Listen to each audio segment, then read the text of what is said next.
Valentine day क्यों celebrate किया जाता है? क्या प्रपोज करने के बाद जवाब में हाँ मिले उसका कोई फॉर्मूला है?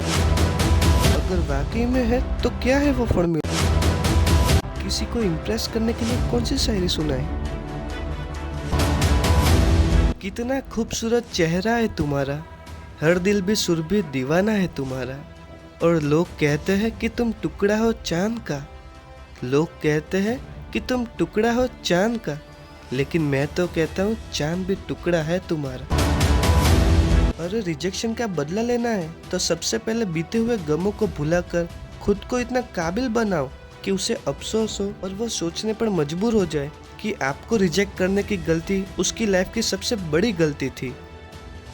तू नहीं तो कोई और सही, कोई और नहीं तो कोई और सही, बहुत लंबी है जमीन मिलेंगे लाख हंसी, इस जमाने में सनम तू अकेली तो नहीं।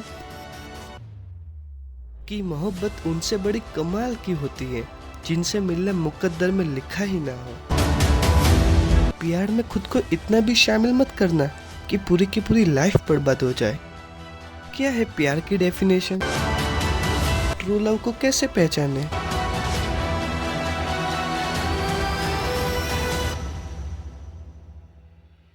हेलो दोस्तों, तो आप सभी का एमए मोटिवेशन चैनल में स्वागत है।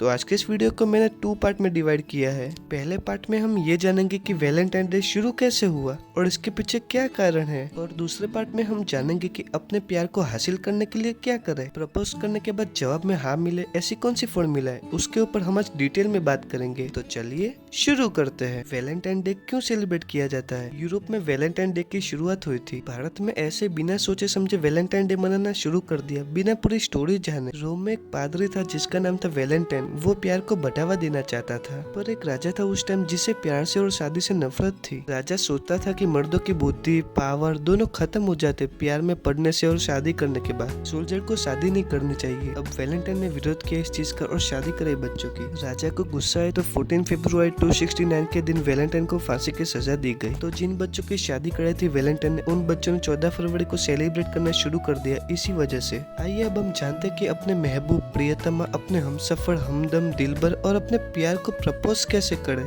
जिससे वो हमारे जीवन साथी बन जाए। अपने प्यार को प्रपोज करने के लिए ये 6 स्टेज बहुत अहम भूमिका निभाते हैं। कौन से? चलिए जानते हैं। स्टेज 1, अगर आपको अपने प्यार को पाना है तो सबसे पहले उसके बारे में सब कुछ जान लो। उसके बर्थ से लेके उसके गोल्स तक सबकी जानकारी ले लो। स्टेज 2, उसके बाद उसकी पसंद नापसंद को अच्छे से समझ लो। सुबह उठने से लेकर रात को सोने तक उसे क्या करना पसंद है और क्या करना पसंद नहीं है ये सब कुछ समझ लो। स्टेज 3, फिर उसके बाद कोई भी दूसरे रीजन से उसके करीब जाओ, लेकिन आपकी मौजूदगी से वो खुश रहनी चाहिए। स्टेज 4, फिर धीरे धीरे उसके साथ बात करके उसकी तारीफ करो और उसके दिन के शेड्यूल में वो रोज आपसे मिले या फिर बात करे, ऐसा काम करके उसकी लाइफ में अपनी जगह बनाओ। स्टेज 5, और आखिर में आपके ना मिलने से या बात ना करने से वो हैरान, परेशान या गुस्सा हो जाए तो फिर समझ लेना कि बॉस उसके दिल में भी आपके लिए कुछ तो फीलिंग्स है। स्टेज 6, और सबसे लास्ट में प्रपोज डे को या फिर वैलेंटाइन डे को एक अच्छा सा खूबसूरत फूल देकर प्रपोज करें और फाइनली जवाब में शायद हाँ आ जाए। ये सब स्टेज कंप्लीट करने के बाद आपको जवाब में हाँ मिला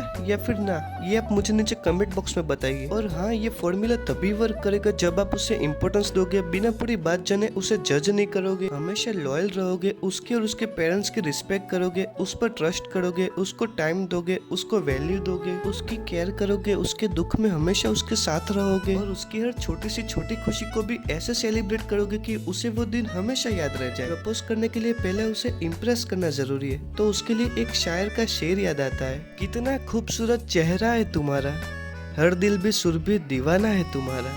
और लोग कहते हैं कि तुम टुकड़ा हो चांद का, लोग कहते हैं कि तुम टुकड़ा हो चांद का, लेकिन मैं तो कहता हूँ चांद भी टुकड़ा है तुम्हारा। इतना सब कुछ करने के बाद भी वो आपको रिजेक्ट कर दे तो उसके सामने जाके एक हल्की सी मुस्कान के साथ उसे ये शेर सुनाना, तू नहीं तो कोई और सही, कोई और नहीं तो कोई और सही, बहुत लंबी है जमीन मिलेंगे लाख हंसी, इस जमाने में सनम तू अकेली तो नहीं। और अंत में मैं बस इतना ही कहना चाहूंगा कि प्यार में रिजेक्ट हुए तो क्या हुआ, अपने माइंड पर इतना तो कंट्रोल होना ही चाहिए कि अरिजीत सिंह के सैड सॉन्ग ना सुनने पड़े। अरे रिजेक्शन का बदला लेना है तो सबसे पहले बीते हुए गमों को भुलाकर खुद को इतना काबिल बनाओ कि उसे अफसोस हो और वो सोचने पर मजबूर हो जाए क्योंकि आपको रिजेक्ट करने की गलती उसकी लाइफ की सबसे बड़ी गलती थी। अरे मोहब्बत होना मतलब ये तो नहीं कि शादी होना जरूरी है। तभी मुझे एक शायर का शेर याद आता कि मोहब्बत उनसे बड़ी कमाल की होती है जिनसे मिलने मुकद्दर में लिखा ही ना हो। यकीन नहीं तो राधा कृष्ण, रोमियो जूलियट, हीर रांझा और सोनी महिवाल को ही देख लो। किसने शादी की है लेकिन आज भी उनका प्यार पूरी दुनिया में अमर है ना। आखिर में मैं बस इतना ही कहना चाहूंगा कि प्यार में खुद को इतना भी शामिल मत करना